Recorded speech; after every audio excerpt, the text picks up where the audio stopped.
Welcome back guys. Today we can talk about the movie called Khel Khel में, जो कि हाल ही में रिलीज हुई है। तो जल्दी से चलते हैं डायरेक्टली स्टोरी की तरफ। मूवी की शुरुआत में हम मुंबई का एयरपोर्ट देख पाते हैं और यहाँ पे ब्रिटिश पासपोर्ट अपने हाथ में लेके खड़ा होता है एक शख्स, यानी कि ऋषभ मलिक। लाइन तोड़ के सीधा रिसेप्शनिस्ट के पास पहुँच जाता है। वहाँ पहले से मौजूद एक लड़की खड़ी थी जिसको टिकट चाहिए थी और उसका नाम कालम्बरी था। ऋषभ बताता है कि उसका कुत्ता जो कि 13 साल से उसके पास है, अब वो आखिरी सांसें ले रहा है और उसके मरने से पहले उसे जयपुर पहुंचना है। तो प्लीज मेरी रिक्वेस्ट है कि मेरे लिए कैसे भी करके टिकट अरेंज कर दें। और वो फिर कैसे भी करके एक टिकट अरेंज करके फौरन से उसे जयपुर की बिजनेस क्लास का एक टिकट दे देती है। प्लेन में आने के बाद उसकी मुलाकात दोबारा से कालम्बरी से होती है। ये दोनों ही बिजनेस क्लास में बैठे होते हैं, जिसपे कालम्बरी कहती है अजीब बात है, सीट भी एक साथ ही मिल गई। इस दौरान ऋषभ को उसकी वाइफ वर्तिका की कॉल आती है और वो उसे कहती है तुम आने के लिए तैयार हो क्या? तुमने फ्लाइट मिस तो नहीं कर दी? याद है ना, हमने वरुण की शादी में जाना है जयपुर। जहाँ पे ऋषभ उसे कहता है हाँ 4 घंटे से ऑलरेडी मैं लाइन में खड़ा हुआ था, देन नंबर लगवाया, फ्लाइट में बैठा और अब जल्दी से जल्दी शादी में पहुँच जाऊंगा।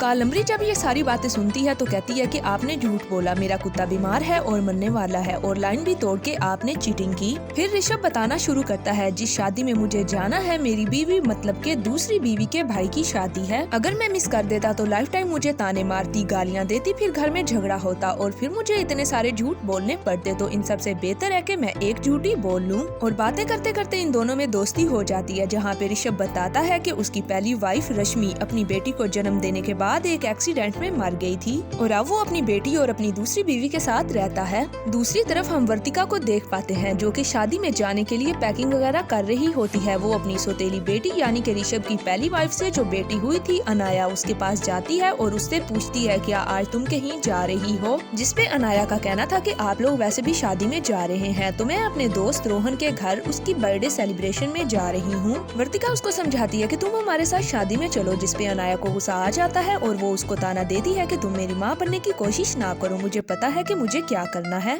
देन इन दोनों की फ्लाइट लैंड हो जाती है जयपुर और जाने से पहले ये लोग एक दूसरे के साथ नंबर भी एक्सचेंज करते हैं। फिर हम लोगों को एक और कपल दिखाया जाता है, हैप्पी जो कि एक यूट्यूबर होती है। वहीं हमें उसका हस्बैंड दिखाया जाता है हरप्रीत, जो कि ऑटोमोबाइल इंडस्ट्री में काम करता है और ये कपल भी शादी के लिए निकलने वाला था। और यहाँ वो अपने दोस्त समर को कॉल करता है और पूछता है कि वो कितनी देर में निकलने वाला है। अब जो समर है ये कंपनी में MNC की बड़ी पोस्ट पे होता है। वो कहता है मैं तो बिजी हूँ, तुम लोग निकल जाओ, मैं तो फ्री होके निकलूंगा। जब समर अपनी कंपनी में पहुँचता है तो हमें मालूम होता है जिस कंपनी में वो एक अच्छी पोस्ट पे है उसी कंपनी के मालिक यानी CEO की बेटी से समर ने शादी की होती है। और वहाँ पे ही हम उसके ससुर की पर्सनल सेक्रेटरी को भी देख पाते हैं जिसका नाम मालती है। दूसरी तरफ हम समर की वाइफ नैना को देख पाते हैं जिसने वरुण की शादी के लिए एक बहुत ही एक्सपेंसिव गिफ्ट खरीदा हुआ था जिसकी कीमत 7 लाख रुपए थी। इस दौरान हम लोग वरुण को भी देख पाते हैं जो कि अपने दोस्तों के साथ चिल कर रहा होता है और कहता है कि मैं बहुत नर्वस फील कर रहा हूँ, मैं कैसा लग रहा हूँ, लोग मेरे बारे में क्या सोचेंगे। वहीं ऋषभ अपनी वाइफ वर्तिका के साथ शादी में जाने के लिए निकलता है और वर्तिका ऋषभ को उसकी बेटी के कारनामे बता रही होती है। और साथ ही दूसरे दोनों कपल भी दिखाए जाते हैं जो कि अपनी अपनी गाड़ियों में शादी में जाने के लिए निकलते हैं। समर इस बात से परेशान था कि 7 लाख का एक्सपेंसिव तोहफा देना वर्थ इट है भी या नहीं। और नैना जो कि अपने पति समर के लिए कुछ एक्स्ट्रा ही पॉसेसिव थी, यानी कि यूं कहें कि नैना थोड़ी सी आउट ऑफ कंट्रोल किस्म की लड़की थी।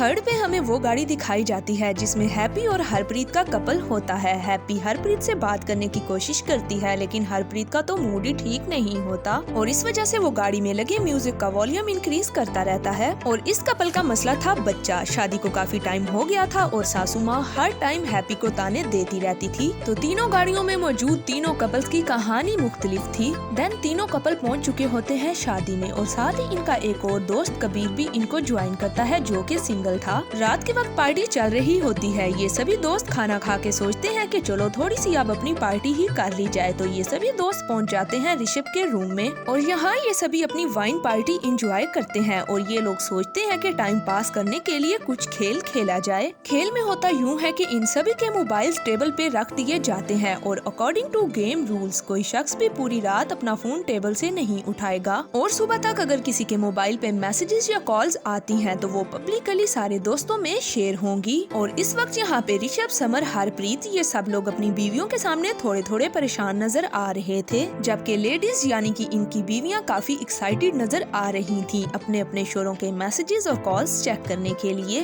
सभी के मोबाइल्स आ चुके होते हैं टेबल पे और एक एक करके सभी को अलग अलग मैसेजेस आने लगते हैं। सबसे पहले समर को एक वॉइस नोट आता है जिसमें था कि I need your body in my bed, और ये सुन के वो बहुत ज्यादा शॉक्ड हो जाता है और कहता है कि उसे नहीं मालूम कि ये मैसेज किसका है। तो सभी का ये आइडिया होता है कि मालूम करने के लिए इस नंबर पे कॉल की जाए। तो जी नंबर लगता है इसी होटल में रूम सर्विस वाली लड़की को, जिसपे नैना गुस्सा हो जाती है। तो फिर ऋषभ रिवील करता है कि भाई मैं नहीं, जब लड़की खाना लेके आई उसके फोन से समर को टेक्स्ट कर दिया। इसी के साथ अलग अलग राज सामने आ रहे होते हैं, जैसा कि कबीर को अब जॉब से निकाल दिया गया है और अब वो एक नई जॉब की तलाश में है। दूसरी तरफ हरप्रीत पे 35 लाख का कर्जा है बैटिंग की वजह से। समर जो कि अपने ससुर की कंपनी में काम करता है, मालती उसे बहुत ज्यादा काम दे देती है और उस पे हुक्म चलाती है। वर्तिका जो कि एक नॉवेलिस्ट है और उसने अपनी बहुत सी बुक्स भी पब्लिश की होती हैं, और अब उसके पास एक शानदार ऑफर आई थी जिसके लिए वो लंदन शिफ्ट होने वाली थी और इसके लिए उसे अपने पति से दूर जाना होगा।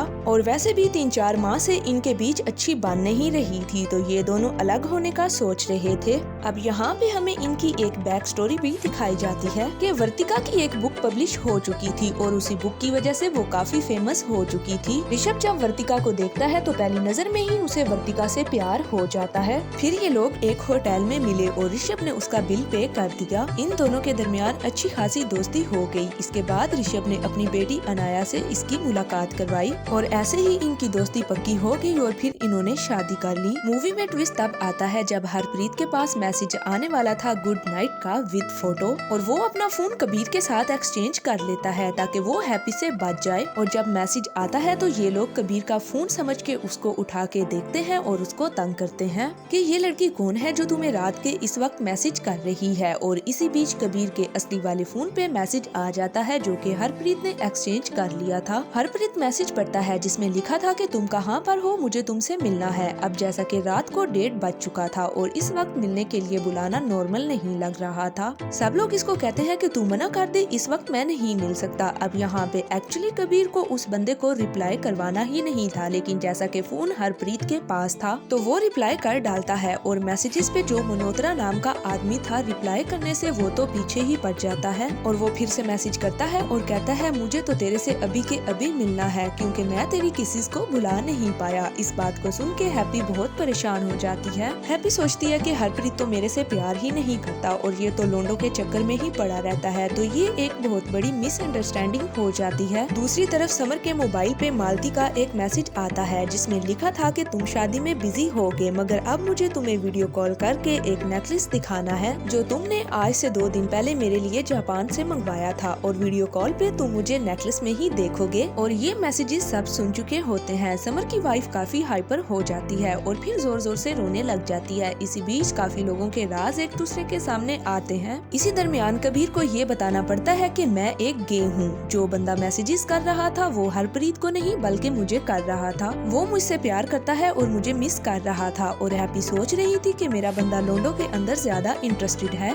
तो अब जाके वो समझ पाती है कि सच क्या है, और जैसा कि नैना को समर के बारे में सारी सच्चाई पता लग जाती है तो वो जाती है सुसाइड करने। और यहाँ पे कबीर और ऋषभ पहुँच के इनको बचाने की कोशिश करते हैं। और एट द एंड समर अपनी वाइफ नैना को बताता है कि देखो जब मैंने ये कंपनी ज्वाइन की थी तो काम वगैरह मेरे से ठीक से हो नहीं रहा था, हर जगह से मुझे डांट डपट ही मिलती थी। तब मालती ने मेरा साथ दिया और हेल्प की और काफी प्रोजेक्ट दिए, और इसके बदले में उसने मुझे यूज किया और मालती की हेल्प की ही वजह से आज मैं कंपनी में इस पोजीशन पे हूँ। मैं ये सब कुछ तुम्हें पहले बता देना चाहता था लेकिन डरता था, मगर अब मैं मालती को उसकी औकात दिखा दूंगा और सारे कांड छोड़ के तुम्हारे साथ अपनी पर्सनल लाइफ स्पेंड करूंगा। और अब आहिस्ता आहिस्ता सबके कांड सेट होने ही वाले थे, सब कुछ लाइन पे आने ही वाला था। लेकिन दुल्हा साहब जिसकी शादी में ये सब लोग आए हुए थे यानी कि वरुण, तो वो ही अपनी शादी से भाग चुका था। और अब ये लोग वरुण को ढूंढने के लिए निकलते हैं और फिर ऋषभ उसको शादी के पॉजिटिव और नेगेटिव पॉइंट समझाता है और देन वरुण शादी के लिए मान जाता है और फाइनली शादी हो जाती है। लास्ट पे ऋषभ एक पॉजिटिव मैसेज देता है जिसमें वो बताता है कि शादी के लिए 3 चीजें काफी मायने रखती हैं, लव, केयर और टाइम। ये तीनों चीजें ही शादी के लिए काफी इम्पोर्टेंट हैं। और इसी के साथ ये मूवी यहीं पे एंड हो जाती है। तो ये थी जी खेल खेल मूवी। उम्मीद करती हूँ कि आप लोगों को आज की कहानी काफी अच्छी लगी होगी। अगर वीडियो अच्छी लगी है तो चैनल को कर दे सब्सक्राइब और वीडियो को कर दे लाइक। शुक्रिया।